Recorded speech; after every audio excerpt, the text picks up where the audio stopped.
If I go, there will be trouble. If I stay, there will be double. So come on and let me know, should I stay or should I go? I asked the question, you guys answered in a recent poll on the channel. We were trying to figure out exactly what we were going to do in RambleCraft going forward. And like I say, you guys responded, which was awesome. Thank you very much. I appreciate it. That helped out a lot. And overwhelmingly, the majority of you said that you'd like to see me venture far away from where we are right now, the spawn area of this world, and build just a distance away. Go somewhere else and start anew, which I'm totally okay with, because personally, if I'm gonna tell the truth, that was exactly what I wanted you guys to say. So I guess that means we've got a little bit of preparation to do, because I don't want to go to this new area empty-handed. I want to take a few things to give us a bit of an easier platform to work from. But before we do go, my good friend Chase, I can't just leave without saying goodbye. Chase, I didn't think this day would ever come. We've shared so many memories together, so many great times. The Bro Island has been a crutch on which I can lean whenever times are tough, and times will be tough when I'm no longer here, but thousands of blocks away. I will always cherish what we achieved together, and I will be sure to return from time to time. But for now, goodbye, friend. And that we will leave right here for Chase, so that we can hit him in the fills once we are gone and a distant memory. But of course, that is only a dramatization of what's happening here, because I will be around, I will be back, but we need to make sure Chase really feels deeply about my exit from the Bro Island, and that he understands that this will no longer be my permanent residence, but we will be somewhere else in this glorious world. Now, the plan for relocation is to pick a direction and to fly for 10,000 blocks. And once we've hit 10,000 blocks, we are then going to search for a village. And as soon as we find a village, we are going to pitch up our new camp nearby, I guess, just because I want access to villagers immediately. So that's the reason for the village. Anyhow, we've just picked up our profits from the cow barn, because I want to do one final thing before we leave, and that is to purchase 4 more stacks of rockets. I think that will be something that we're going to need. And this is pretty much all I'm taking with me. So we've got 2.5 stacks of raw beef, which still needs to be cooked. That's just going to be a temporary food source. And we've got a bunch of rockets to help with navigation and flying around once we get there. I think that'll do for the time being. So let's pick a direction and get flying. So in terms of picking a direction, I think I'm going to trust the Trident. We are stood above the Trident Vendor 3000, and I am about to leave my future up to the direction in which we pointed this Trident. So it faces this way, which means we are going to be getting lower on the x-axis. So as soon as we hit negative 10,000 on the x, we are then going to search for a village, like I say, and that will be exactly where we will reside. So here we go, guys. Wish me luck. This could be a long flight.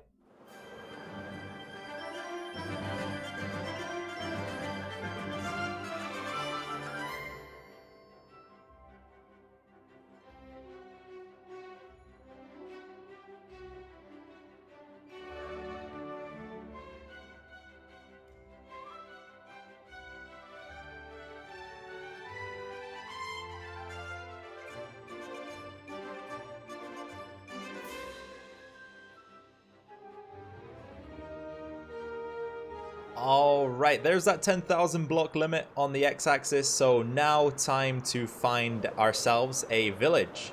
I will also be snagging a few chests here and there if I find any. So this one contains some obsidian, some iron nuggets, a clock, and some boots. I'll also take the chest, because I will definitely put those to good use once we start building our brand new base. Oh, okay, here we go.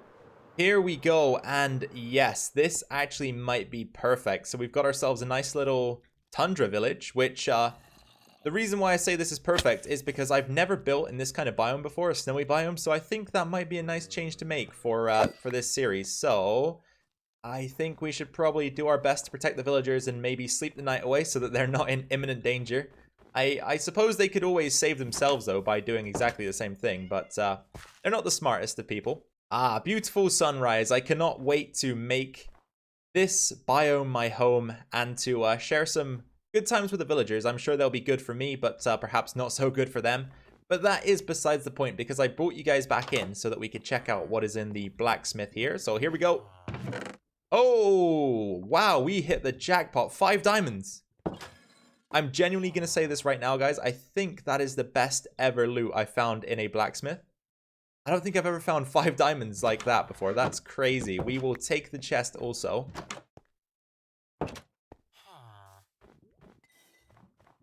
And there doesn't seem to be too much more to take from the village at the moment.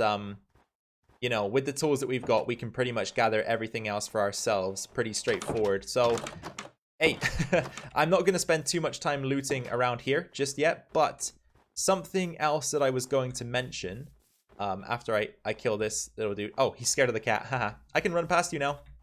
What a weenie. So that's something else that I was going to mention is that we need to find an appropriate place to build the base. And guys, I think I'm going to do it. I think I'm going to build my first ever mega base. I've never built a mega base before. I think we're going to do it right now here on the RambleCraft server somewhere in the tundra biome, right next to this village so that we can abuse the villagers.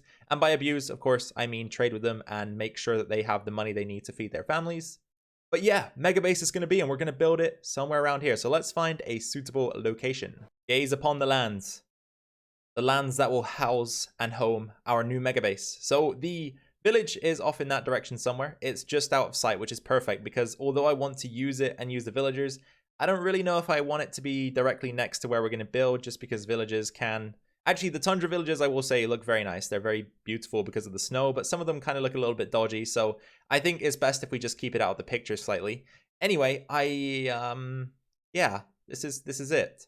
We've got a lot of work to do. I don't know where we're going to begin. We bought bare necessities. And when I say bare necessities, I mean we bought rockets and some uncooked food. So I think one of the first things we're going to have to do here is maybe set up a little tree farm, probably set up a little mine as well so that we can start gathering some other resources. And then from there, we can just develop and grow. So we're almost starting again, but with tools, armor, and like I say, couple of the essentials. Just about to cut down my 4th tree in the area, and we've already managed to gather up a very nice amount of spruce saplings. So once I've got a few more, I'm not really sure if there's a goal in mind for exactly how many I'm trying to get, but once I've got a few more, maybe around half a stack, so 32 saplings, I'm going to go ahead and set up a very basic tree farm. And one of the awesome things about tundra biomes is that the spruce tree is native, and you guys know how much I love spruce wood. So once again, we're going to be using this beautiful texture to be building, and I cannot wait to see what we come up with. But in terms of plans for the mega base, I haven't made one just yet. I probably will draft out something basic. All that I know is that I want to have it centered around a giant storage system. So the center of the base is going to be a huge storage system, and we're just going to branch off from there, create farms, create other rooms, things that we need, and we're just going to try and sustain ourselves, I guess, using this area. So we're going to build everything that we might possibly need in this area. And then before I let you go again for a little bit more off-camera work, one other thing I just want to mention is that tundra biomes also produce a lot of ice, which is something that can be quite difficult to come by. So we probably picked a pretty good biome here. Just past the half a stack mark, so we've got 33 saplings to get planted. And what I'm going to do is just, like I say, very simple. Just one, couple spaces in between, place another one, couple spaces in between, place another. And overall, that'll give us something like this. So as these trees grow, I will chop them and replant them. I've also marked this tree right here because this looks about central to the area that we're going to build in. If I just get an aerial view again. So we've got this area right here that kind of cordons part of it off.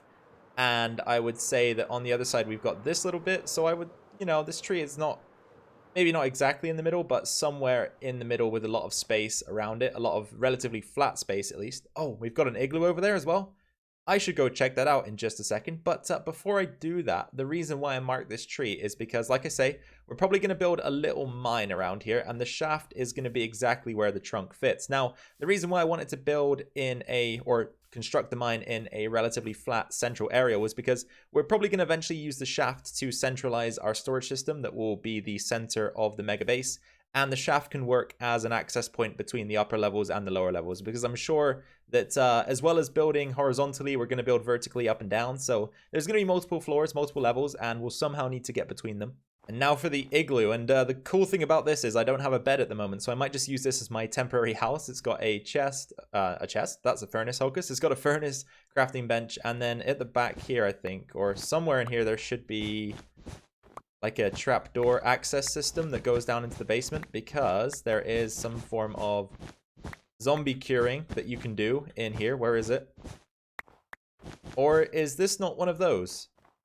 Potentially this isn't one of those igloos, but oh, ice spikes biome as well. Wow, we're just finding everything. But there are igloos I know that exist that have this zombie basement thing going on, but perhaps this just isn't one of them. Here we go then, back at the extended tree where I mentioned that we would be building our branch mine. So let's take out the bottom section of the trunk, this piece of dirt, and calculate how many ladders will be required. So we're at Y70, we're going to be going down to Y11. That makes it very simple. 59 ladders are required, so we can go ahead and build our first crafting bench of the Megabase, I guess you could say. It is in the Megabase region. And then ladders. Yep, I just didn't know where that word was going, but ladders is what I'm gonna say. Ladders, we need 59, so let's go ahead and craft those up. And that should do the trick. So we've got 60, which is obviously one more, but that is no issue whatsoever. Let's also replenish some of our sticks, because as you guys know, I do like to carry sticks with me at all times. And then I'm just gonna sleep the night away, and we'll get this branch mine started. Alright then guys, so welcome back to the video. Even though the cuts are so short, there's not really a break or anything, but welcome back anyway. You've been here, you're still here, but we are now down in the branch mine, and it's ready to go. So I've created five different branches on each side, so we've got 10 to begin with, and I think I'm just going to spend a little bit of time mining, but no time lapses today, because I generally only do one mining time lapse per series, just because you guys get the picture pretty quick. I think you don't need to see that over and over again, so I think I'm just going to do all of this off camera, and then we will just take a look at the spoils of our mining trip once we're done. And look at that, for the second time this week, as long as the zombie apocalypse episode goes live earlier this week, as long as it did go live, we have hit diamonds on camera pretty coincidentally, so that's very, very nice indeed. What a start. Well, I found an unnatural amount of diamonds down there. Like, I'm telling you guys, I think there's 40 ore in there. 40 ore. I mined for like a little bit over an hour, so I was gonna say not a bad return. That's an understatement. This is a crazy return. So I don't know why I did things this way. It's such an inefficient way to do it, but this is a 7x7 cube, or cuboid really, because the sides aren't the same length. But 7x7 cuboid. And I guess what I'm going to do is switch from the Delicate Destroyer, which is the Silk Touch pick, over to the Multiplier and just mine my way through this thing. But before I do that, we did also gather up a few other things. So a couple times I did mine with the Multiplier down there, and we also got a bunch of iron and gold, which I will probably get smelting before I start digging here. But yeah, we'll be back in just a moment to see in item form what we've got rather than ore form. Okay, in this chest before me is what came of that huge cuboid of ores that we had set up over there. You can still see the footprint in the snow. It is gone though, and we did use the multiplier. So that means that we now have 109 diamonds from 40 ore, which is a pretty decent return. We were 11 diamonds off of getting an average of 3 diamonds per ore, which is always nice. Oh, we've got how many stacks of redstone here? That's 7. And then another 7, so 14 and 3/4, which is nice. 2.5 stacks of lapis, and then about 9 stacks of coal with a little bit left over. We've also got over 3 stacks of iron and almost a stack of gold. So a pretty decent start to life over at the new Megabase area. Now I installed a little trapdoor here as well for the branch mine, which always looks pretty nice. At the moment, storage is a mess. We need to take care of that at some point, because I really do not like storage that looks like this. Oh, we also have our 5 diamonds from the blacksmith, so we're up to 50.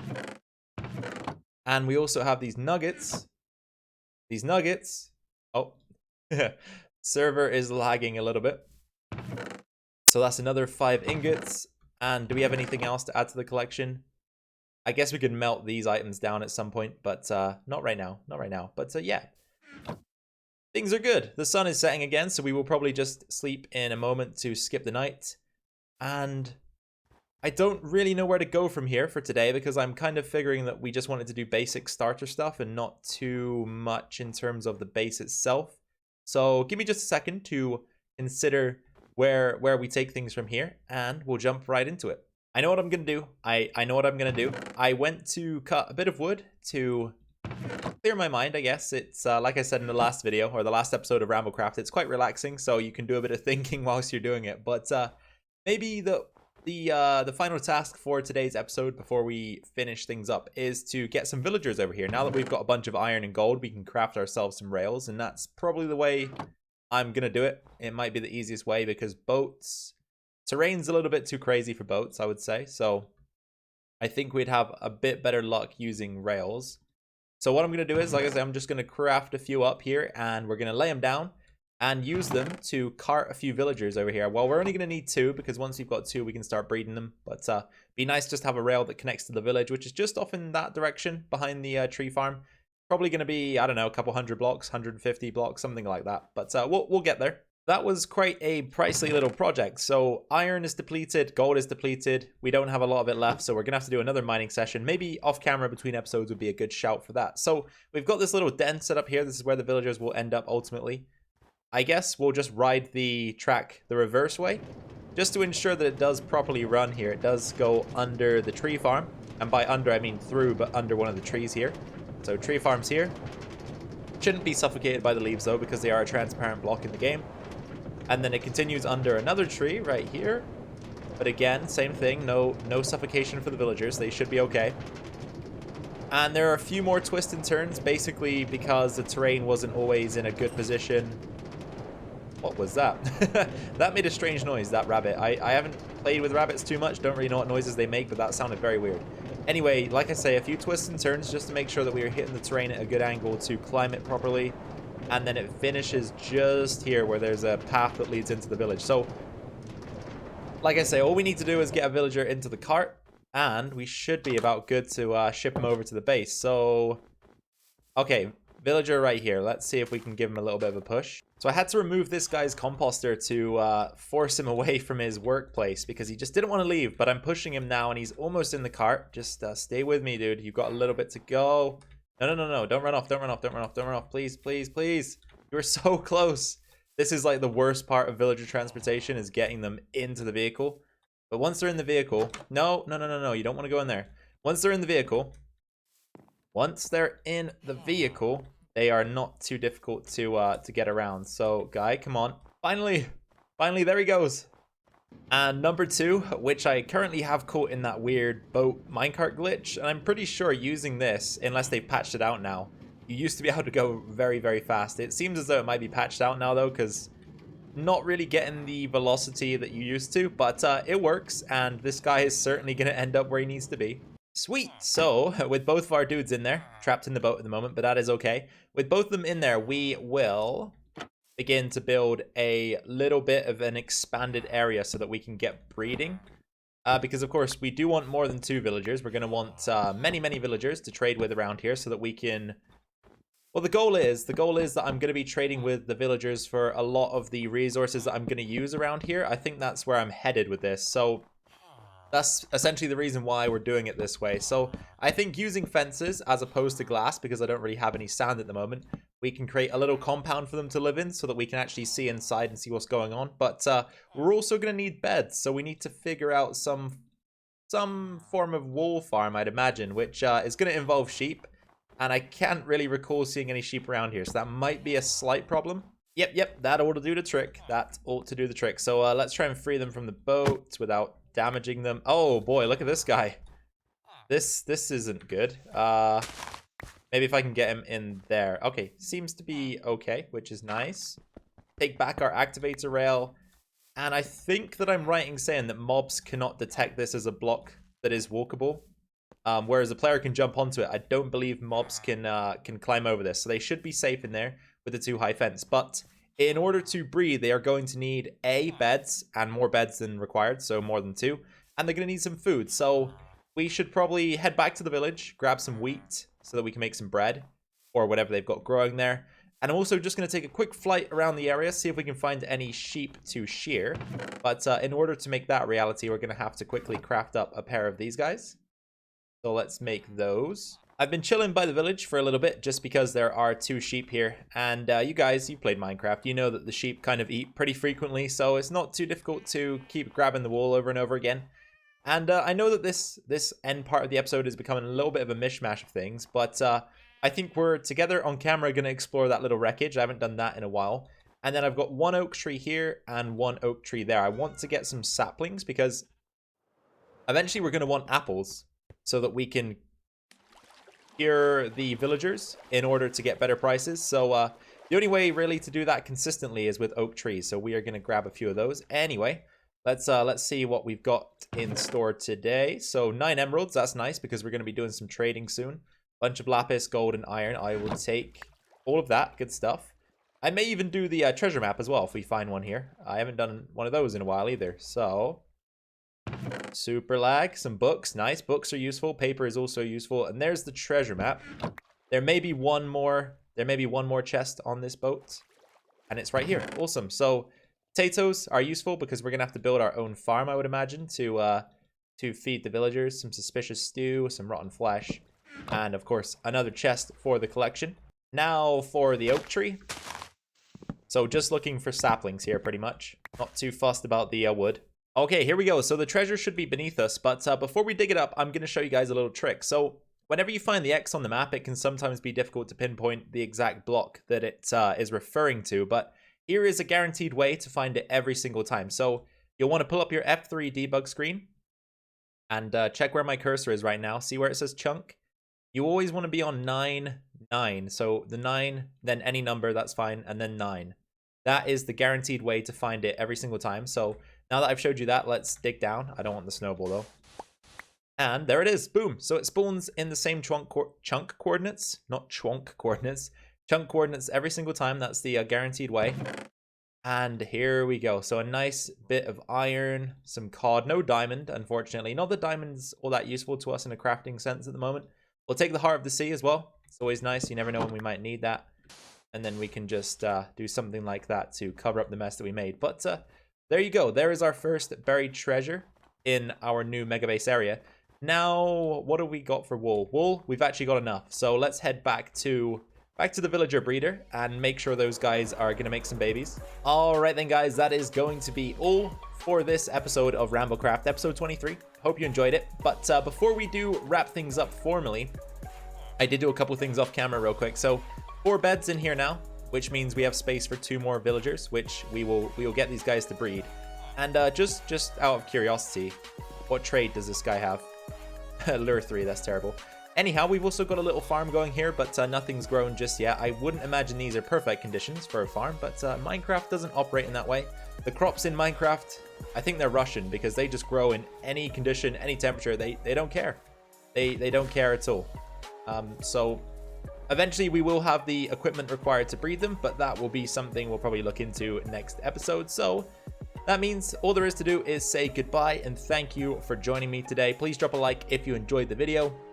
Remember to leave your comments, suggestions, and feedback down below. And if you are new here, then consider hitting the subscribe button to stay tuned to this series. I've got a bunch of other awesome content coming as well, so stay tuned for that. But guys, like I say, that is all from me for today. So take care, and until the next one, bye-bye.